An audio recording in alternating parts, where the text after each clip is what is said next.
ये वीडियो देखने के बाद आप लोग आज के बाद ये बात कभी नहीं कहोगे कि हमारे देश का जो हेल्थ केयर सिस्टम है वो ख़राब है और जो विदेशों का है यूएस से यूरोप का वो बहुत बढ़िया है। ये मिथ आज आपका ख़त्म होने वाला है। आज हम फैक्ट्स के साथ बात करने वाले हैं कि जो फॉरेन कंट्री है स्पेशली अमेरिका। आज हम अपने हेल्थ केयर को अमेरिका से कंपेयर करेंगे क्योंकि मैंने अमेरिका में खुद टाइम गुजारा है। तो मैं अच्छे से बता सकता हूँ आपको कि वहाँ का हेल्थ केयर सिस्टम कैसा है और हमारा कैसा है। हमें सालों से यही बताया गया सिस्टम द्वारा, लोगों द्वारा, कि देखो कि बाहर का हेल्थ केयर सिस्टम इतना बढ़िया है और हमारा इतना घटिया, यहाँ पे बेसिक फैसिलिटी नहीं है। जबकि ठीक इसका उल्टा है, हमारा हेल्थ केयर सिस्टम कहीं ना कहीं अमेरिका से बढ़िया है और स्पेशली कॉस्ट इफ़ेक्टिव है। अमेरिका का हेल्थ केयर सिस्टम इतना ख़राब है और इतना एक्सपेंसिव है। अगर आपके पास हेल्थ इंश्योरेंस नहीं है और आप गलती से, आपको कुछ बीमारी हो गई और आप आईसीयू में चले गए 2-4 दिन के लिए, हफ्ते के लिए, तो समझो आपकी सारी जो ज़िंदगी भर की कमाई है वो सारी गई। एक हफ्ते का आईसीयू का कॉस्ट मिनिमम $1 लाख है, जो कि 1 करोड़ रुपया बनता है। इंडिया में 1 करोड़ रुपया। और ऐसा नहीं है कि भाई यूएसए वालों के पास, वहाँ के लोगों के पास 1 करोड़ रुपया पड़ा है ऐसे ही। ऐसा भी नहीं है। वहाँ की जो मैक्सिमम पॉपुलेशन है, लगभग 70% लोगों के पास 1 से 10 हज़ार डॉलर तक भी नहीं होते उनके अकाउंट में इमरजेंसी के लिए। तो आप इमेजिन करिए, जिस पॉपुलेशन के पास 70% लोगों के पास 1 से 10 हज़ार डॉलर भी नहीं है अपने अकाउंट में, अगर उनको इमरजेंसी हो जाए कुछ और उनके पास हेल्थ इंश्योरेंस ना हो तो क्या होगा। तो या तो उनका घर बिकता है, या वो रोड पे आ जाते हैं, या पूरी उम्र के लिए वो कर्जे में डूब जाते हैं। और ये जो आप मीम देख रहे हो, साइड में फ़ोटो देख रहे हो, ये अमेरिका में बड़ा फेमस है। अगर आपके पास हेल्थ इंश्योरेंस नहीं है और आपको कहीं गलती से कुछ चोट लग जाए, एक्सीडेंट हो जाए कहीं रोड पे, और आपको एम्बुलेंस बुलानी पड़ जाए या कोई और आपके लिए एम्बुलेंस बुला दे, तो ये आपके लिए कितना डेंजरस हो सकता है। आप ये दुआ करोगे कि भाई मैं खुद चल के चला जाऊं हॉस्पिटल में, या ऊबर कर लूं, या मैं अपनी गाड़ी ही चला जाऊं, लेकिन एम्बुलेंस से नहीं जाऊंगा। ऐसा क्यों? क्योंकि एक एम्बुलेंस का खर्चा आता है मिनिमम 2 हज़ार से लेके 6 या 10 हज़ार डॉलर तक, डिपेंड ऑन कि आपको कितना दूर जाना है और वो एम्बुलेंस जिन्होंने भेजी है वो किस हॉस्पिटल ने भेजी है। तो आप सोचिए, एक एम्बुलेंस का ही कॉस्ट इतना है कि आपको 2 लाख से लेकर 10 लाख रुपए तक खर्चा आता है सिर्फ एक बार आपको हॉस्पिटल ले जाने में। तो आप चाहोगे कि एम्बुलेंस ना ही आए, आप बेटर है कि कोई टैक्सी करके, ऊबर करके चले जाए हॉस्पिटल में, जहां आपको 20-30 डॉलर में पहुंचा देगी टैक्सी। लेकिन एम्बुलेंस इतनी एक्सपेंसिव पड़ती है वहाँ पे। अभी बात करते हैं हम कि कितने लोगों के पास वहाँ पे हेल्थ इंश्योरेंस है। ओब्वियसली इंडिया से ज़्यादा है, मोस्टली लोगों के पास हेल्थ इंश्योरेंस वहाँ पे होता है। 92% लोगों के पास अमेरिका में हेल्थ इंश्योरेंस है। लेकिन ये भी डिपेंड करता है कैसे है और किस कैटेगरी में आप आते हो। तो जो 50 से 55% लोगों के पास हेल्थ इंश्योरेंस है, जो उनका एम्प्लॉयर देता है, जहाँ पे वो जॉब कर रहे हैं, वहाँ पे वो एम्प्लॉयर आपको 80 से 90% आपके जो हेल्थ इंश्योरेंस है उसकी कॉस्ट पे करता है। बाकी 10 से 20% आपको खुद पे करनी होती है। तो मोस्टली जॉब, अगर जहाँ पे वो लोग हैं जो काम करते हैं, मोस्टली वो सबसे पहले वो ये देखते हैं कि उनको हेल्थ इंश्योरेंस उस जॉब से मिल रहा है या नहीं मिल रहा।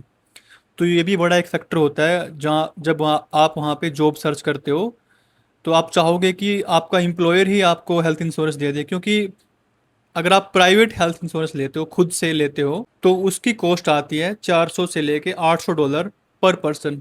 अगर आप फैमिली वाले हो तो आपको ये पड़ सकती है 1200 से लेके 2500 डॉलर, मतलब लगभग 1.25 लाख से लेके 2.5 लाख रुपए पर महीना सिर्फ आपको हेल्थ इंश्योरेंस कॉस्ट कर सकता है। और 10 से 12% लोग हैं जो प्राइवेट खुद से लेते हैं। मान लो जिन जो, अगर उनकी एम्प्लॉयर पे नहीं कर रहा है तो वो खुद से लेते हैं हेल्थ इंश्योरेंस। और बाकी के जो लोग बचे हैं उनको सरकार देती है।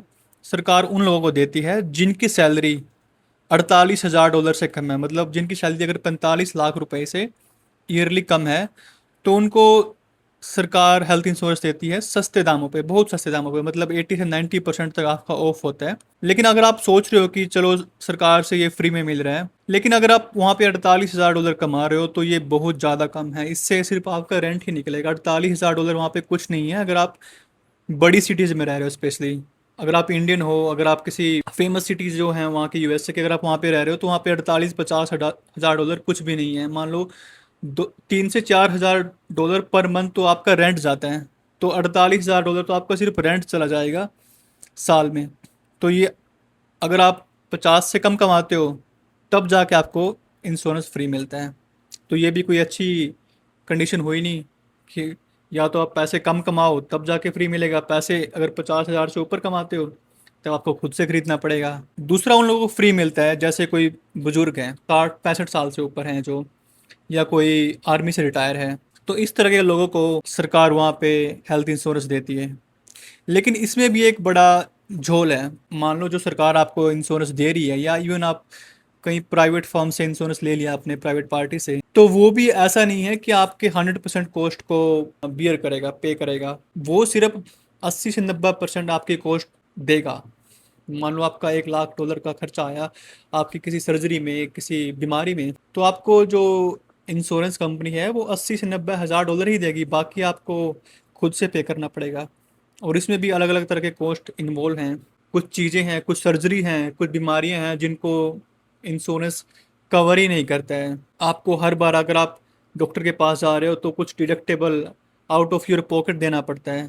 तो मैंने खुद मैं कई लोगों से मिला हूँ जो बता रहे हैं कि हमारी छोटी मोटी सर्जरी का कॉस्ट ही $1 मिलियन तक आ गया। मेरे को एक लेडी मिली थी, वो बता रही थी कि मेरा पैर टूट गया था और उसकी सर्जरी करनी पड़ी 2-3 बार, अच्छे से सर्जरी हुई नहीं पहली बार में, और वो बार बार उसको ठीक करवाना पड़ा वो। तो उसका कॉस्ट आया लगभग $1 मिलियन, क्योंकि दवाइयाँ बड़ी महंगी हैं, बार बार आप डॉक्टर के पास जाते हो या एम्बुलेंस मंगाते हो या कुछ और, तो ये बड़ा महंगा पड़ता है वहाँ पे एक्सरे करवाना। अगर ये चीज़ें आप करवाते हो, ऐसा नहीं है कि हेल्थ इंश्योरेंस इनको कवर कर देगा। मान लो $1 मिलियन आपका खर्चा आया है और हेल्थ इंश्योरेंस ने आपको 80-90% कवर कर दिया, तो तब भी आपको अपनी जेब से $1 से 2 लाख, 1 से 2 करोड़ तब भी पे करना पड़ेगा। तो इतना महंगा है वहाँ पे इंश्योरेंस, और इतना आपको वेट करना पड़ता है। मान लो आपको कोई खतरनाक बीमारी हो गई तो पहले आपको डॉक्टर से अपॉइंटमेंट लेनी पड़ेगी, जो कि फैमिली डॉक्टर होता है मोस्टली पहले। उसके बाद वो आपको डायग्नोज करेगा और उसके बाद वो आपको स्पेशलिस्ट डॉक्टर पे भेजेगा। और स्पेशलिस्ट डॉक्टर है जो उनकी जो अपॉइंटमेंट की लाइन है, वेटिंग लिस्ट बहुत लंबी होती है। आपको महीनों, कई केसेस में आपको सालों तक वेट करना पड़ सकता है। कनाडा वगैरह में ऐसी हालत हो रखी है आज के टाइम में, जहाँ पे आपको 6 महीने, 8 महीने, 10 महीने वेट करना पड़ता है किसी किसी बीमारी में, क्योंकि जो सर्जन है वो बहुत कम है वहाँ पे उस स्पेसिफिक बीमारी के। तो ये हालत है। इंडिया में बड़ा इजी है, हमें कुछ बीमारी होती है तो सबसे पहले मान लो गांव से शुरुआत करते हैं। गांव में छोटे मोटे जो डॉक्टर बैठे हैं, जिनको हम मजाक में जोड़ा छाप बोल देते हैं, लेकिन वो भी डॉक्टर एक प्रकार से बड़ा काम आ रहे हैं, बड़े सस्ते में हमारा छोटी मोटी बीमारियों का, खांसी जुकाम बुखार, तो इनमें तो इलाज कर ही देते हैं। इनके लिए आपको ऐसा नहीं है कि कोई स्पेशल छोटी मोटी बीमारियों के लिए आपको किसी बड़ी डॉक्टर की अपॉइंटमेंट लेनी पड़ती है। वहाँ पे गांव में आप 100-200 रुपए में अपना इलाज कर लेते हो। उसके बाद आपको आपको थोड़ी ज़्यादा बड़ी बीमारी होती है कुछ, तो आप एक छोटे शहर में जाते हो तो आपका 1,000-2,000 रुपये में इलाज हो जाता है। या कुछ और ज़्यादा बड़ी बीमारी हो गई तो 50,000 लाख रुपए में हो जाता है। लेकिन बाहर ऐसा नहीं है। मान लो यहाँ हम 1 लाख रुपए, 50,000 रुपया ईजिली अफोर्ड कर सकते हैं। बाहर इतना खर्चा आता है, इतने ज़्यादा होते हैं जो मतलब आपको बैंकरप्ट कर सकते हैं। तो ये बात हमें कोई बताता नहीं है। हमेशा अच्छी अच्छी बातें बताई जाती हैं कि देखो बाहर के हॉस्पिटल ऐसे हैं, बाहर के डॉक्टर ऐसे हैं। तो जो ये हिडन, इसके पीछे का जो सच्चाई है वो कुछ और ही है। और मान लो आपको बच्चा हो रहा है, ठीक है, और आपके पास इंश्योरेंस नहीं है, तो उसकी कॉस्ट बताता हूँ मैं आपको कितनी आती है। वो है मिनिमम 25 लाख से लेके 50 लाख तक।